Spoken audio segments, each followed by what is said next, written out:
मी चॅनलवरती कोणत्याही प्रकारच्या टिप्स किंवा माझा कोणताही प्रीमियम ग्रुप नाही आहे. माझे सर्व व्हिडिओ जे असतात ते एज्युकेशनल पर्पजसाठी असतात. जय हिंद मित्रांनो, मी दीपक पुन्हा एका नवीन व्हिडिओमध्ये तुमचं सर्वांचं खूप स्वागत आहे. तर मित्रांनो, काही कारणास्तव आपला आजचा व्हिडिओ थोडा छोटा बनेल. ठीक आहे, आपण या ठिकाणी फक्त निफ्टी 50चं ॲनालिसिस करणार. तर आजच्या दिवशी निफ्टीचा फायनल क्लोज आलेला आहे 22,597 वरती. 22,597 वरती निफ्टीचा या ठिकाणी फायनल क्लोज झाला आणि आपल्याला मार्केटवरतीच शिफ्ट होताना दिसतंय बघा. ठीक आहे, आजच्या दिवशी पण मार्केटचा क्लोज जो आलेला आहे वरती आलेला आहे. आपण जो म्हणायचो की हा एक रेजिस्टन्स आहे बघा 22,524ची लेवल, आपण राऊंड फिगरमध्ये म्हणायचो की मार्केटने क्लोज दिला पाहिजे 22,500च्या वरती, पण आपल्याला मार्केट क्लोज होताना दिसतंय 22,600 वरती. म्हणजे मार्केट आजच्या दिवशी काय वरती क्लोज झालेलं आहे. कालचा क्लोज आजचा क्लोज जर तुम्ही बघितला, दोघांमध्ये तुम्हाला डिफरन्स दिसतोय. ठीक आहे ना, मार्केट आजच्या दिवशी वरती क्लोज झालेलं आहे. इथे जेव्हा सपोर्ट घेतला मार्केटने 21,850ला, इथून जर आपण बघितलं तर जवळजवळ मार्केटची क्लोजिंग या ठिकाणी वरतीच आलेली. हे मार्केट कसं आहे मग, बुलिशच आहे. आपण याला वीक म्हणणारच नाही, कारण की मार्केट आपलं बुलिश आहे. मार्केट आपल्याला वरतीच जाताना दिसतं येते. ठीक आहे, त्याच्यामध्ये वीकनेस नाही आहे. आता तसं बघायला गेलं तर तुम्हाला दिसेल मार्केट फक्त 1,000 पॉईंटच्या रेंजमध्ये, म्हणजे निफ्टीचा ऑल टाईम हाय जो होता 22,778 आणि हा लो जर पकडला आपण 21,850 ते 21,800ची लेवल 21,800, तर आपल्याला मार्केट दिसतंय 1,000 पॉईंटच्या दरम्यान. खूप दिवस झाले तुम्हाला मार्केट ह्याच रेंजमध्ये दिसणार 1,000 पॉईंटच्या रेंजमध्ये. म्हणजे मार्केट वरती काय करतं, एक रेजिस्टन्स घेतं आहे, तिथून मार्केट खाली येतं, पुन्हा खाली आल्यानंतर सपोर्ट घेतं आणि वरती जातं. इथे बघा तुम्हाला ॲक्टिव्हिटी प्राईसची दिसेलच. इथे प्रत्येक वेळेला असंच होतं आहे. आता येणारे रिझल्ट, इलेक्शनचे रिझल्ट येणार 4 जून रोजी. 4 जून रोजी इलेक्शनचे रिझल्ट येणार. आता त्याचा मार्केटवरती काही इम्पॅक्ट पडतोय का आपल्याला बघावं लागेल, कारण की येणारे जे दिवस असणार आहे इथे 10 ते 15 दिवस मार्केटमध्ये अजून पण या ठिकाणी व्हॉलेटिलिटी असणारच. म्हणजे मार्केटमध्ये उतार चढाव हे येणारच, लक्षात घ्या. तिथे जे पण ऑप्शन ट्रेडिंग करत असतात त्यांनी सावध झालं पाहिजे. इंडिया विक्स पण आपल्याला काय वाढताना दिसतंय. ठीक आहे ना, 22च्या वरती गेली होती इंडिया विक्स, तर ती इंडिया विक्स पण आपल्याला वाढताना दिसू शकते. आता तीच इंडिया विक्स जर 24-25 वरती गेली येणाऱ्या काही दिवसांमध्ये, तर आपल्याला मार्केटमध्ये मोठे उतार चढाव दिसणार, लक्षात घ्या. म्हणजे अचानक मार्केट वरती जाताना दिसू शकतं 200-250 पॉईंटनी, अचानक 300 पॉईंटनी खाली येताना दिसू शकतं.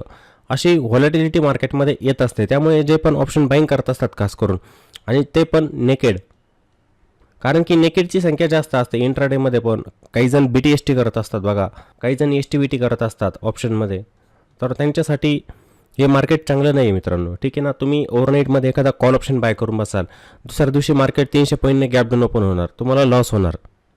किंवा इंट्राडेमध्ये तुम्ही एखादा कॉल ऑप्शनला होल्ड करून बसले, मार्केट 300-400 पॉईंटने खाली गेलं, तुम्ही स्टॉप लॉस लावलेलं नसेल, तर तिथे काय होईल, तुम्हाला लॉस होणार. आणि अशा व्हॉलेटाईल मार्केटमध्ये स्टॉप लॉसेस पण ताबडतोब हिट होत असतात. तुमचे 15-20 काय, तुमचा 30-30 पॉईंटचा स्टॉप लॉससुद्धा हिट होत असतो. त्यामुळे ऑप्शन बाईंग शक्यतो अशा मार्केटमध्ये टाळली पाहिजे. आता जेव्हा इंडिया विक्स 24-25 वरती जाणार, त्या ठिकाणी संधी असतात मग ऑप्शन रायटिंगच्या. इथे संधी असतात मग ऑप्शन रायटिंगच्या. का संधी असतात, कारण की विक्स या ठिकाणी डाऊन होत असते.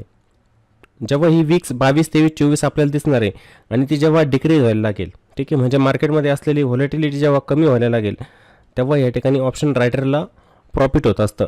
मग बहुतेक जण काय करतात, OTMचे स्ट्राईक असतात त्या ठिकाणी ऑप्शन सेल करून देतात.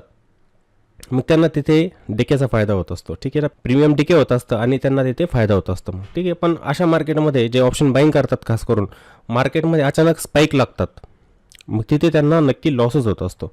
तर ह्या गोष्टी मार्केटमध्ये तुम्ही लक्षात ठेवल्या पाहिजे. ठीक आहे ना, तर मार्केट आपलं काय बुलिश आहे आणि क्लोजिंग पण चांगल्या प्रकारची आलेली. तर आता काही महत्त्वाचे लेवल आपण बघणार 5 मिनिटांमध्ये. म्हणजे इंट्राडेमध्ये मार्केट कोणत्या लेवलच्या वरती गेल्यानंतर एक बाईंग येऊ शकते, किंवा कोणता सपोर्ट जर मार्केटने ब्रेक केला तर मार्केट खाली जाऊ शकतं, ते आपण बघणार 5 मिनिटांमध्ये. तर आजच्या दिवशी सकाळच्या वेळेला जर बघितलं आपण, तर मार्केटमध्ये व्हॉलेटिलिटी खूप होती. ठीक आहे ना, पहिल्याच कॅन्डलमध्ये मार्केट आपल्याला खाली येताना दिसलं, त्यानंतर पहिल्याच कॅन्डलमध्ये आपल्याला जवळ मार्केट 20 मिनिटे ट्रेड करताना दिसलं आणि अचानक एक मोठी कॅन्डल या ठिकाणी बनली होती बघा. अचानक मोठा स्पाईक या ठिकाणी लागलेला होता आणि सपोर्ट कुठे घेतला बघा, 22,500 वरती, जी लेवल आपण सकाळी लाईव्हवरती पण म्हटलं होतं की एक सायकोलॉजिकल लेवल आहे.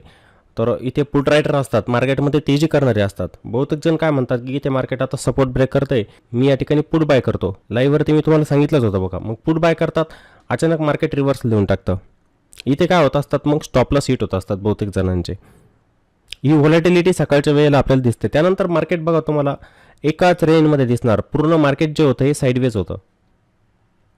आजचं मार्केट जे होतं ना साईडवेज होतं, अशा मार्केटमध्ये ऑप्शन बायरचा पैसाच बनत नसतो.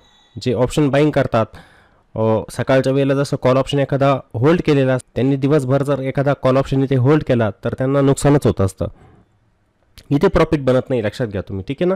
इथे काय होत असतो, थिटा डिके होत असतं, टाईम व्हॅल्यू जे असते ना ते डिके होते आणि इथे लॉस होत असतं. मग ऑप्शन बाईंग अशा मार्केटमध्ये नसते. जेव्हा ट्रेंडिंग मार्केट असतं त्याच ठिकाणी ऑप्शन बाईंग केली जात असते.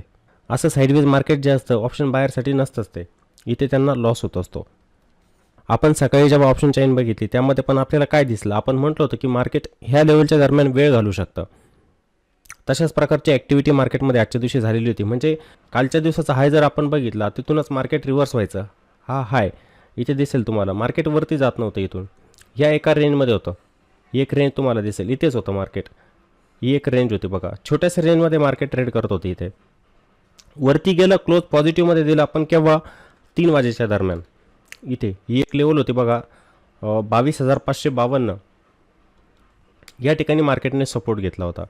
ही लेवल पण आपल्यासाठी सपोर्ट आहे, अजून पण सपोर्टच असणार. इथे तुम्हाला दिसेल की मार्केटने अचानक अपमूव्ह दिलेला होता इथून, त्यामुळे मार्केट आपलं प्लसमध्ये बंद होताना दिसलं आपल्याला, वरती जाऊन क्लोज झालेलं आहे, ठीक आहे ना. 3 वाजता या ठिकाणी मार्केटमध्ये बाईंग आली, नाही तर पूर्ण वेळ मार्केट साईडवेज होतं. पण एवढंच आहे की क्लोजिंग मार्केटची पॉझिटिव्हमध्ये आली, प्लसमध्ये क्लोजिंग आलेली. मग उद्यासाठी कोणत्या महत्त्वाचे लेवल असणार, इंडेक्सने कोणती लेवल ब्रेक केली तर पुन्हा इथे त्याचं कंटिन्युएशन होऊ शकतं. आपण प्रायजेक्शन बघायचे असते, मार्केटचा ट्रेंड बघायचा असतो. बहुतेक जण ट्रेंड बघत नाही आणि अंदाजे ट्रेड एक्झिक्यूट करत असतात, तर आपण ट्रेंडला फॉलो केलं पाहिजे. मार्केट कोणत्या दिशेने जात आहे, मार्केटमध्ये जेव्हा 20-25 मिनिटे होत असतात तेव्हाच आपल्याला मार्केटचा ट्रेंड लक्षात येत असतो, तोपर्यंत येत नाही.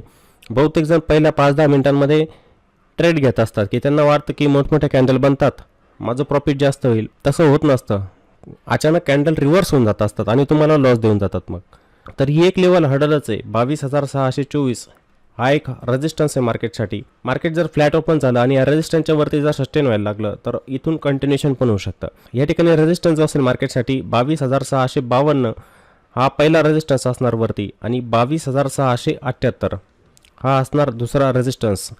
या लेवल पण निफ्टीमध्ये उद्याच्या दिवशी आपल्याला बघायला मिळू शकतात. बघायचं आहे आजचा डे हाय जो आहे त्याच्यावरती मार्केट सस्टेन होतं आहे का. सस्टेन जर झालं तर आपल्याला वरच्या लेवल पण मार्केट दाखवू शकतं. आता ऑल टाईम हाय गाठण्यासाठी निफ्टीला थोडेच पॉईंट बाकी आहे. असं पण होऊ शकतं की मार्केट उद्या गॅप ओपन होणार आणि त्या लेवल आपल्याला ताबडतोब मिळून जाणार. मग ठीक आहे, 2 वेळेला मार्केटने काय त्या लेवलपासून रिजेक्शन घेतलेलं आहे, 2 वेळेला मार्केट खाली आलेलं आहे. आता तिसऱ्या वेळेला पॉसिबिलिटी अशी पण होऊ शकते की त्या लेवलला मार्केट ब्रेक करणार आणि नवीन एक ऑल टाईम हाय बनवणार. तर उद्याच्या दिवसासाठी आपल्याला ह्या महत्त्वाचे लेवल असणार, ठीक आहे ना. जर मार्केट ह्या लेवलला ब्रेक करून वरती जात असेल तर इथून मग एक चांगला मूव्ह पण आपल्याला मार्केटमध्ये बघायला मिळू शकतो. सपोर्ट कोणता असणार मार्केटसाठी, इंट्राडेसाठी ही एक लेवल सपोर्टचं काम करेल, 22,552 ही लेवल एक सपोर्टचं काम करणार आहे. ही लेवल जर मार्केटने इंट्राडेमध्ये ब्रेक केली, समजा मार्केट 22,600 वरतीच ओपन झालेलं आहे आणि तिथून जर कंटिन्युअसली खाली आलं तर ही लेवल आपल्यासाठी सपोर्टचं काम करेल 22,552. आणि हा पण सपोर्ट तुटला तर मार्केटसाठी एक स्ट्रॉंग सपोर्ट असणार. मग पुन्हा एक सायकोलॉजिकल लेवल 22,500. 22,500च्या खाली जर क्लोजिंग यायला लागली मार्केटची तर मग मार्केट पुन्हा टॉपपासून निगेटिव्ह होणार. लक्षात आलं की 21,850ला मार्केटने बाउन्स घेतला होता आणि तिथून आपल्याला ते कंटिन्युअसली वरती जाताना दिसलं. तशाच प्रकारे या सायकोलॉजिकल लेवल जेव्हा ब्रेक होत असतात तिथे मार्केटमध्ये येत असते सेलिंग येत असते. मग आपल्याला मार्केट तिथून थोडंसं वीक होताना दिसू शकतं. ठीक आहे, बघायचं आहे 22,500 वरती मार्केटची काय ॲक्टिव्हिटी होते हे बघा. आजच्या दिवशी पण तुम्हाला समजेल बघा, इथे समजेलच. कालच्या दिवशी पण मार्केटने बघा इथेच एक पुलबॅक दिला, या लेवलचा ब्रेकआउट दिला आणि इथून एक चांगल्या प्रकारची प्रायजेक्शन बनवली आणि क्लोजिंग इथेच आली होती बघा.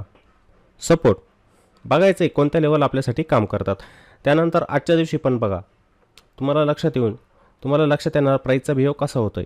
इथे मार्केटने इथे सपोर्ट घेतला, मार्केट पुन्हा वरती गेलेलं होतं. जोपर्यंत मार्केट 22,500 वरती आहे तोपर्यंत मार्केटमध्ये मोमेंटम कंटिन्यू राहणार, ठीक आहे ना. जेव्हा मार्केट 22,500च्या खाली जायला लागेल मग मार्केटमध्ये या ठिकाणी विकनेस येणार. म्हणजे मार्केट पुन्हा आपल्याला समजेल की हायला ब्रेक करत नाही, ते पुन्हा आता खाली शिफ्ट होत आहे. अशा प्रकारची ॲक्टिव्हिटी म्हणजे त्या 1,000 पॉईंटच्या दरम्यान मार्केट पुन्हा मग खाली येऊ शकतं तिथून. तर ह्या काही महत्त्वाच्या लेवल निफ्टी 50मध्ये होत्या. आणि जेव्हा पण तुम्ही ट्रेड घेत असतात, तुम्ही इंट्राडेमध्ये ट्रेडिंग करत असतात, बहुतेक जण ऑप्शन बाईंग करतात, ऑप्शन सेलिंग करत असतात, तर त्या ठिकाणी तुम्ही SL लावला पाहिजे. मनात कधी स्टॉप लॉस तुम्ही पकडायचा नसतो. मनात जर तुम्ही स्टॉप लॉस पकडला तर मार्केटमध्ये कोणत्याही साईडला एक मूव्ह येऊन जातो आणि त्या ठिकाणी तुम्हाला मोठं नुकसान होत असतं. तुम्ही ट्रेडला होल्ड करत असतात. काही वेळेला 300 400 500 पॉईंटने पण Nifty up side down side जात असते. ठीक आहे ना. त्यामुळे एस एल लावून काम करायचं असतं. असं नाही की आज निफ्टी 300 पॉईंटने खाली आली म्हणजे ती आता उद्या वरती जाईल, मग आपण काय करूया, जो कॉल ऑप्शन आजच्या दिवशी बाय केलेला होता त्याला होल्ड करूया. पण उद्या पण 300 पॉईंटने जर निफ्टी गॅप डाऊन ओपन जर झाले तर तुमचं प्रीमियम डायरेक्ट झिरोच. मग तुम्हाला इथे लॉस होत असतो. मग त्यामुळे काय करायचं, छोटी रिस्क घ्यायची असते, छोटा लॉस घेऊन बाहेर पडायचं असतं मार्केटमध्ये. तर तुम्हाला इंडेक्समध्ये आता महत्त्वाचे लेवल या ठिकाणी समजलेले असतील. आणि मित्रांनो, जर व्हिडिओ आवडलेला असेल तर व्हिडिओला नक्की लाईक करायचं आहे, व्हिडिओला कॉमेंट पण करा आणि व्हिडिओला जास्तीत जास्त शेअर पण करा.